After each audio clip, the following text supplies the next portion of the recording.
bagay sa'yo. Biglang, yung lolo niya, biglang lumalabas. Sandali lang apo, mag-iingat ka. Hindi mo kaya ang mga kalaban natin. Eh biglang dumating yung mga monster.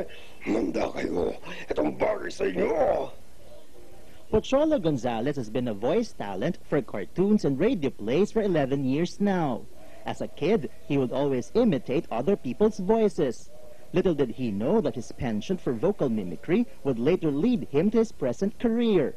Pocholo now has his own company, Creative Voices. This is an art form na hindi napapansin for a longest time.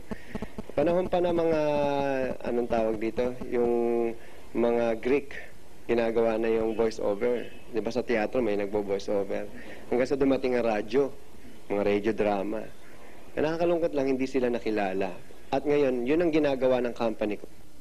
With the popularity of foreign cartoons, particularly anime, a number of local voice talents are finding themselves swamped with offers to dub these programs into Tagalog.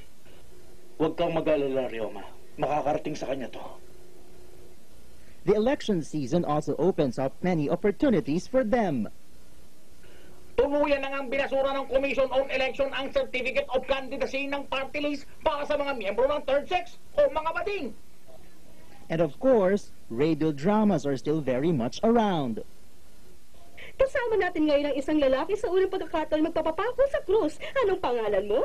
Manny po. Manny pa ako po.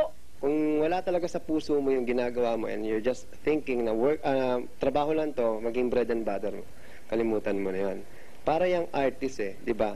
Kahit hindi bumenta yung painting niya, magpe-paint pa rin yan. Kasi yun ang kanyang expression ng kanyang art.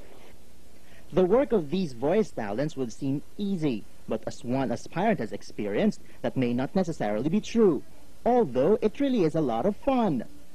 Ano ba? Kaya ng remedyohan ngayon ng ganyan mga problema, no? May picture ka ba ng pinsan mo? O eto, may picture siya sa pitaka ko. Huwag mong pintasan, ha? Mapapansin mo dyan na may split ends siya. May eye bags, warts, at wrinkles. Pero talented yan. Tsaka sabi mo nga, mararemedyohan naman ngayon yan. Ito ba ang pinsan mo? Akala ko may cover. Overhaul pa lang kailangan dyan. Eh, ang kulit mo eh. Okay. Galing. Thank you, thank you. Mr. Fu, iWatch News. So that's what Mr. Fu looks like. Yeah. I've never actually seen him. So cool. And who knew he was a voice actor too? True. I always wanted, just before I leave this earth, Okay. I'd like to be the voice of a cartoon character. What cartoon character would that be? Anyone in particular? Something An fun. animal? No, something light and fun, like the genie from Aladdin.